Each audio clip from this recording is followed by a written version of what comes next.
নমস্কার, বাংলার মন থেকে বলছি সন্ময় বন্দ্যোপাধ্যায়। কি কাণ্ডটা দেখুন, এইভাবে বমাল ধরা পড়ার পর, সন্দেশখালিতে ধরা পড়ার পর সিবিআই গিয়ে ইনভেস্টিগেট করে, সিবিআই সোর্স মারফত খবর পেয়ে সেখানে মাটি খুঁড়ে রোবট ব্যবহার করে 6 ঘন্টা টানা নাগাড়ে তল্লাশি করে ক্যামেরায় সারা বাংলা, সারা ভারতবর্ষ, সারা পশ্চিমবঙ্গ, সারা পৃথিবীর বাঙালিরা যখন সে ঘটনা দেখলো, তখন এ রাজ্যের মুখ্যমন্ত্রী এনএসজিকে আক্রমণ করলেন, এনআইএকে আক্রমণ করলেন, ইডিকে তো আক্রমণ করেন, সিবিআইকে আক্রমণ করেন। কি না তাদের অপরাধ যে কেন প্রমাণ ছাড়া কেন লোকাল পুলিশকে নিয়ে সেখানে যায়নি। অর্থাৎ লোকাল পুলিশকে সঙ্গে রেখে তবে তদন্ত করতে হবে। অর্থাৎ লোকাল পুলিশ আগে যাতে প্রোটেকশন দেয়, লোকাল পুলিশকে আগে বলতে হবে যে আমরা অমুকের বাড়ি যাব, যাতে শেষ পর্যন্ত সমস্ত অস্ত্রশস্ত্র সমস্ত কিছু বাইরে চলে যেতে পারে এবং তারপর গিয়ে এনআইএ বলুন, এনএইচএ বলুন, বা তারা শেষ পর্যন্ত ন্যাশনাল সিকিউরিটি গার্ড, এনএসজি বলুন, তারা কিছুই শেষ পর্যন্ত যাতে খুঁজে না পায়।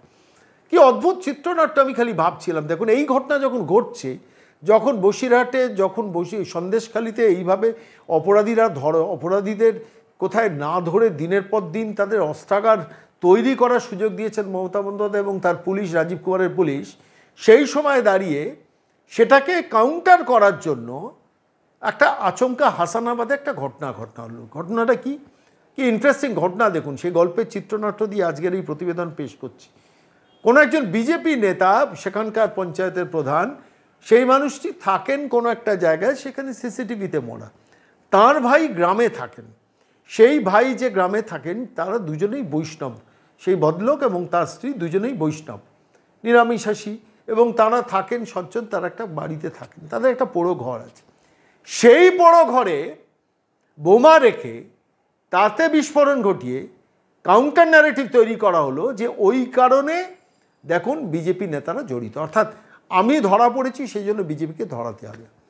চিত্রনাট্যটা এত দুর্বল করলেন কেন? আমি বলছি, মমতা বন্দ্যোপাধ্যায়কে বলছি, আপনি চিত্রনাট্যটা এত দুর্বল করলেন কেন? আপনি চিত্রনাট্য তো ভালো লেখেন, আপনি গল্প লেখেন, কবিতা লেখেন, গান লেখেন, প্রশাসনে অনেক চিত্রনাট্য সাজান।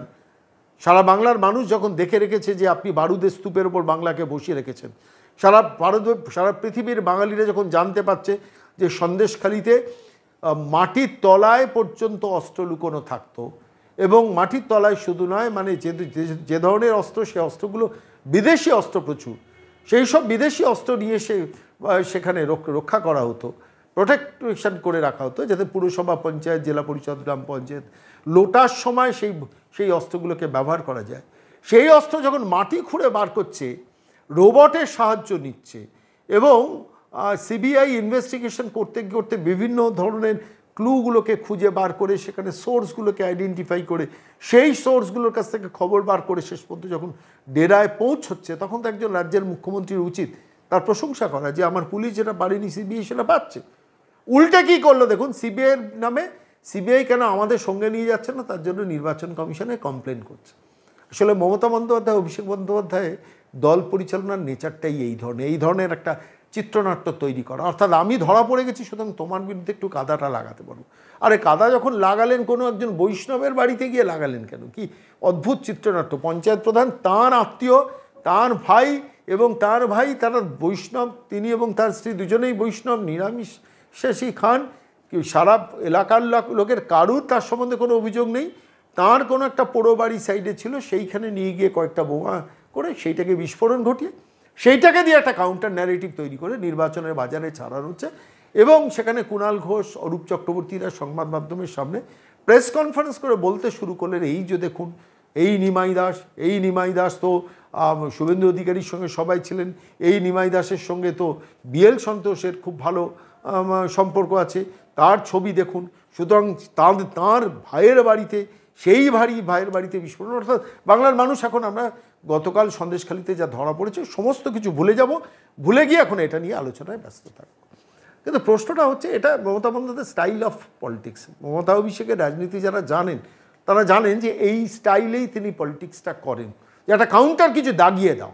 আমি ধরা পড়েছি, আমি চোর, আমি সন্দেশখালিতে কী কাণ্ড করেছি, রাত 2টোতে মহিলাদের পিঠে বানাতে যেতে হতো, দিনের পর দিন সেই সন্দেশখালিতে অস্ত্রের সম্ভার করা হতো, সেই সন্দেশখালিতে জমি, বেড়ি সমস্ত কিছু লুট করা হতো, শেষ পর্যন্ত আদালতের নির্দেশে সেখানে সিবিআই হয়েছে। সেই আদালতের নির্দেশে সিবিআই হওয়ার পর সেটাকে কাউন্টার করার জন্য সরাসরি চলে যাওয়া হয়েছে দিল্লিতে, সুপ্রিম কোর্টে গিয়ে এসএলপি ফাইল করা হয়েছে।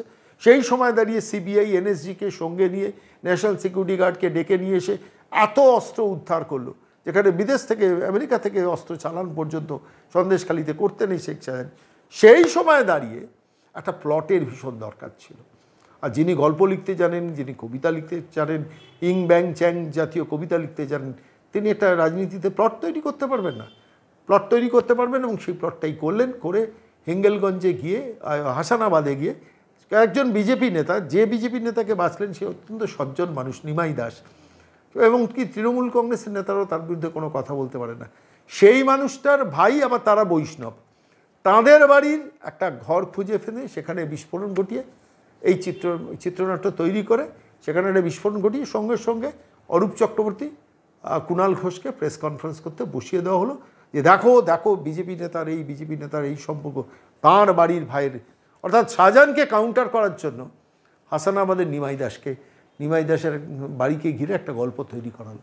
ধরা পড়ে গেছে, শি ইজ বিং এক্সপোজ। পরিষ্কারভাবে বলছি, মমতা বন্দ্যোপাধ্যায়, অভিষেক বন্দ্যোপাধ্যায়, লুঠেরা প্রাইভেট লিমিটেড কোম্পানি এক্সপোজড। আজকে সব গল্প বলে কিছু হবে না। আমি মমতা বন্দ্যোপাধ্যায়, অভিষেক বন্দ্যোপাধ্যায়কে বলছি, সব গল্প করে কিছু হবে না। সন্দেশখালিতে কি করে রেখেছেন, একটা গাজা প্যালেস্টাইন করে রেখেছেন, বাংলার মানুষ সেটা জেনে গেছে। কারণ সেটাকে কাউন্টার করার জন্য বলুন যে আমরা যা করেছি, আমরা সন্দেশখালিতে যা করেছি অন্যায় করেছি, সে অন্যায়টা স্বীকার করতে যান, মানুষের কাছে ক্ষমা চাইতে শিখুন।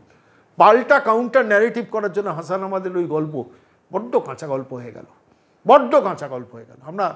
আমরা ঠিক করেছি এটা নিয়ে আরও ডিটেল প্রতিবেদন আপনাদের কাছে করবো, কিন্তু আপাতত এইটুকুই, আজকে বিকেলে এইটুকুই। রাতারাতি অরূপ চক্রবর্তী আর কুণাল ঘোষের মতো লোকজনকে বসিয়ে প্রেস কনফারেন্স করি গল্পটা খাওয়াতে চেষ্টা করলো, কিন্তু খাওয়া হলো না। বাঙালির বদহজম হয়ে গেল। মানে বড্ড কাঁচা চিত্রনাট্য। একটু চিত্রনাট্য তৈরি করতে গেলে একটু স্ক্রিপ্ট রাইটারদের সাহায্য নিন। আছেন তো ব্রাত্য বসু, অর্পিতা ঘোষ আছেন, তাঁদের সাহায্য নিন চিত্রনাট্যটা যাতে ঠিকঠাকভাবে তৈরি করা যায়।